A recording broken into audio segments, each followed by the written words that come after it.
Hey guys, welcome to my fourth video lesson. It's Module 4, Chapter 11. It's over transformation, symmetries, and tilings. So let's get started. Alright, so we have question 1, and it's what transformation did the students use and what were they supposed to use? So we have the first figure right here. Let me get me a nice pen up. All right, so we have figure 1 right here, and that's what the students did themselves. And what they were supposed to do was they were supposed to do a reflection over the horizontal line. So here's the horizontal line right here.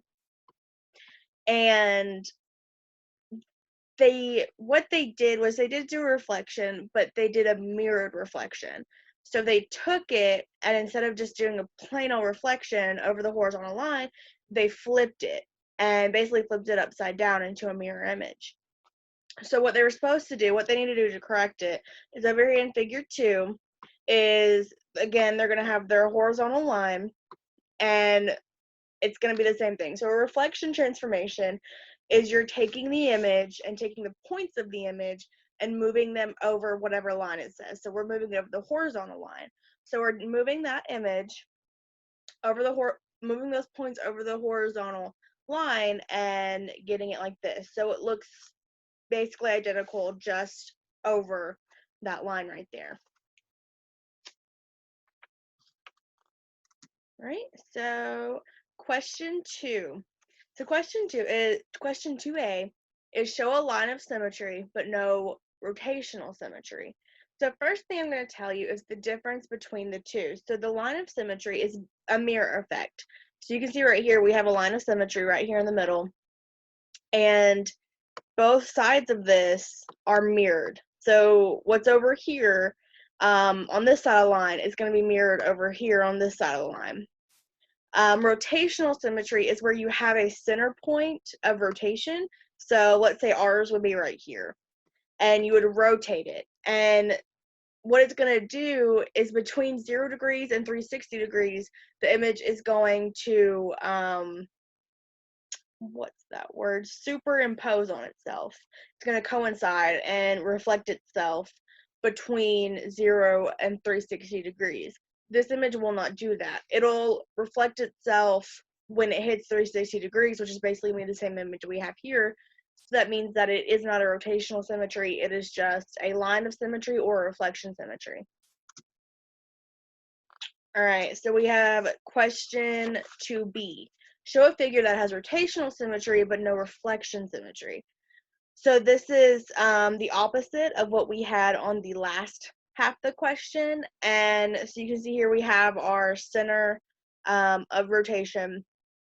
And this image is going to flip. And when it gets, let's say this is 180 degrees. So when it gets to 180 degrees, it's going to superimpose or coincide with its reflection right here. This is just going to flip up and be the same image at 180 degrees. So it is going to be a reflection symmetry, or I'm sorry, it's going to be a rotational symmetry. And there's not going to be a reflection symmetry because there's not a line of symmetry that's going to get that it will reflect the exact same thing on either side of that line. Okay, so question 2C. Show a figure with both rotational symmetry and reflection symmetry. So you can see right here, I have a big red X in the middle, and that's because there is not a reflection symmetry and a rotational symmetry in the same figure. It's impossible. There is not going to be one ever. If it rotates symmetrically, it is not going to reflect symmetrically, and vice versa. So we don't have one. So now we have question 3. Does this figure form a vertex, and how can it be changed to form a vertex? So here we have our figure 1 right here. Let me label it. And here we have our figure 2. So figure 1 is, our question is, Myra constructed this figure and she thinks it forms a vertex. Why or why not is that true? So to get a tiling, the vertex must add up to 360 degrees, of course. So you get all the interior angles of these shapes right here, and you see what they'll add up to. And so the hexagon is going to be 120.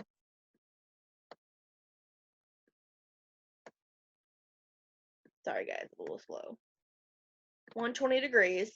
The pentagon is 108 degrees.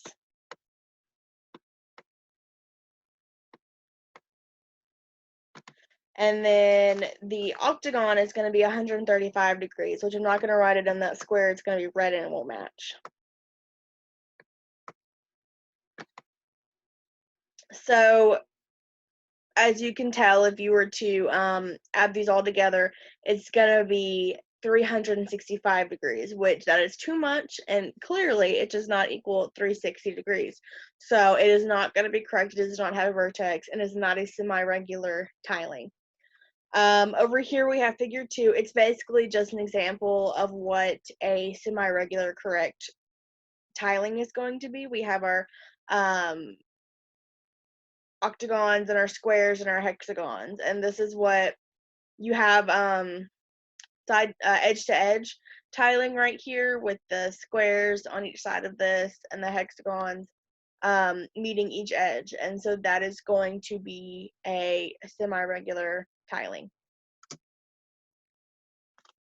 All right, so we have question 4A. Demonstrate why triangle QPT is equal to triangle SPT, and why is that true? So you can see here's triangle QPT right here. I'm going to draw on it. And then on the other side, SPT. So SPT right here, and they're identical. So like going back to one of our first questions, this is basically looks like a reflection transformation. You have Q right here, and you have S on the other side of the horizontal line, and they're in the same spot, just horizontally different. Same with P right here and T. They're vertically at different points, but they're a reflection of each other. And so you have basically the identical triangle. It's just a little bit not correct. It's not the exact same triangle because they're not in the same spot, but reflection, transformation, they are moved over, but they're basically identical, and so that's why they're equal. So question 4B, demonstrate why angle QTP and angle STP is true. So we got the same thing here, except it's an angle and not a triangle. So QPT right there, and SPT right there. Same thing. Reflection transformation, it's not exactly, what's the word? Perfect. It's not exactly the same, but it is a reflection transformation. Basically, that's what we're going to go say it is, because that's what it looks like. And that's kind of the same thing we're working with, is they're on opposite sides of the lines, but they're in the same spot. They've probably got the same angle sum if we were to actually do the math for that. So they are equal in those senses, just not on the same lines. So question 4C, demonstrate why triangle QPV is equal to triangle SPV. So QPV, got right there, a little bit under, SPV, Guys, same problem. It's reflection transformation. There are different points of the line. They're the same thing, just moved over from each other on different points of the line, but they're the same triangle with same angles if we were to do the math for it. Question 4D, demonstrate why angle QPV is a right angle. All right, so QPV is that one right there. And so you can see it's that straight line, and we've got that square. That's going to be a right angle because it's 90 degrees perfectly. As you can see, that what we did with that square on the edge of it. It's going to be a 90-degree angle, which is right angle. 90 degrees equals right. And so, yeah, that's why that's a right angle. All right. So question 5A, construct a regular pentagon and label it penta, P-E-N-T-A. So right here, I just did the insert tool. We have our pentagon, P-E-N-T-A, and we're going to go up and connect that, and so that is our regular pentagon, labeled penta. All right, 5B. Construct an equilateral triangle, PQR. All right, we already got it constructed. I'm just going to kind of go around for you guys. So PQR, and then we're going to go up and connect those two. So it's a triangle, not an angle. And there it is. There's PQR, the equilateral triangle. All right, question 5C. Inscribe the pentagon labeled penta and PQR equilateral triangle into a circle. So it's already done for us. We made a little perfect circle right there. We inscribed the penta right there, right through there. And then here comes the equilateral triangle that we put right there. And P and R P was already made for the pentagon, so we just added that for the triangle. And there's our penta and PQR in our circle. All right, question 5D. Show the relationship between penta and PQR and how that creates angle NOQ. All right, so first thing we have to do is make the angle NOQ. And so we can also see that another triangle can be formed using the O. So NOQ, so we have N and we have Q right here. So we're just going to make this little angle. Here's O, we added right there. And this is our angle right there. And like I said, we can clearly see there's another triangle to be made with PQO right there. And so we know that all triangles are 180 degrees. So we can already go and assign that triangle the 180 degrees right there. And so now we find the interior angles of the pentagon. And so since NOQ is touching 2 points of our pentagon, that's why we have to find the interior angles of it. So that means that you take, so for the interior angles of the pentagon, we have 144 with all of them together. Don't know what that line is. 144 degrees minus 120, and that's going to equal 24 degrees. So that is the angle measurement of NOQ. Yeah, this pen does not make for great handwriting. Sorry, guys. 24 degrees. Yeah, so that's our degrees. And so the relationship, obviously, between penta and PQR is that there is 2 sides of NOQ touching our pentagram penta. And that also will create the other triangle PQO, and that's also the relationship between it. All right, so what is the height of the cliff? And so what are the similarities of the 2 angles? How can Jenny measure the height of the cliff? Question 6, A and B.